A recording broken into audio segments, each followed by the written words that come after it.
Let's now go to Evan Bernstein. He's joining us here in studio. He is the New York Regional Director for the ADL, the Anti-Defamation League. Evan, good to have you with us. Thank you. Evan, President Trump coming out and condemning those hate groups today by name. Is that enough, or is it too little too late? We certainly wish that he said those statements at his first press conference and was much more emphatic against the white supremacist groups that were participating in what took place in Charlottesville on Saturday. It's great that he now finally did it today, but we do think it was a little bit late to be doing that. And I think it's we need leadership, especially from the president, to speak out boldly and loudly and right away when something like this happens. Evan, he has now ordered a civil rights probe. What can we expect from that?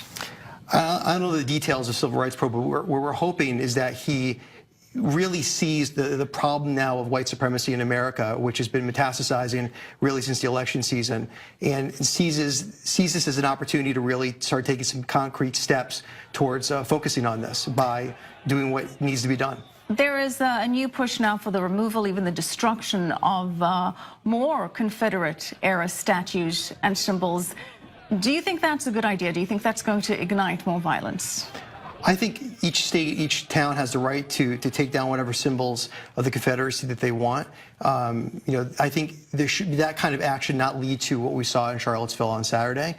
People have a right to speak their voice, but they don't have a right to incite hate and violence, and that's what we saw, and that's really concerning to us. And there are those that consider the Confederate statues and symbols relevant to U.S. history and do not equate them with wanting to endorse slavery.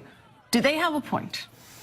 I think the symbol of the Confederacy is taking away from a larger movement that's taking place really since the election season with the white supremacist groups under Richard Spencer, David Duke, you have Vanguard America, the Klan, that we're seeing more of their presence on campus. We're seeing more of their presence across the United States, and even in states, in cities that have no Confederate background whatsoever. So I think the focus needs to be right now on a national, the national scope of where white supremacy is, and the government needs to do everything it possibly can to help the DOJ, the Department of Education, to train children, to work with Homeland Security, get the FBI trained on how to handle these kind of situations across the country, not just in those southern states.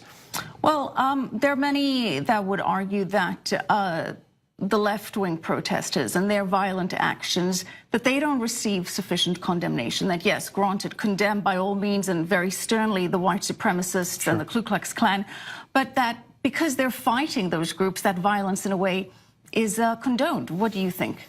You know, what happened on Saturday was the largest rally of white supremacists in over a decade, and multiple groups came together under one umbrella of hate. And clearly, violence of any kind for any group is not something that should be embraced or accepted. But certainly, those groups coming together and inciting this kind of hate and this kind of, it is free speech. But when that free speech turns into hate speech, it then turns into violence. It's something that we need to condemn and need to do it very emphatically. Evan, earlier this year, there seemed to be an increase in anti-Semitism. There were a number of threats and attacks against Jewish community centers. It then turned out that the person responsible for the majority of these was a Jewish teenager who has a brain tumor and whose parents say is mentally unstable because of it. Do you feel that that sort of now has negated from the focus on growing anti-Semitism? I think it's. I don't think it helped, but I also think that there's been so much of an uptick we've already seen now, of swastikaing in just in New York alone. We've seen activity from the Klan in Long Island. We've seen it now even on college campuses. The amount of attention, over 33 states have had flyering of college campuses, around the United States. There's an approach right now that's very, very serious by the alt-right to go after and engage people in a way that they haven't done in a very long time, and that's concerning. So they do have another rally planned for September, these alt-right groups that you mentioned. Do you think it should be allowed to go on?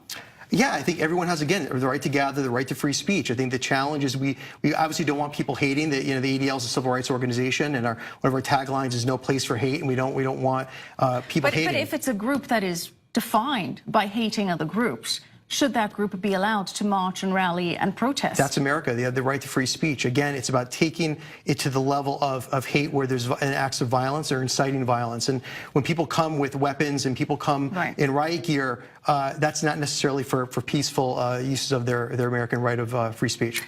Evan Bernstein, appreciate it. Thanks for joining us tonight.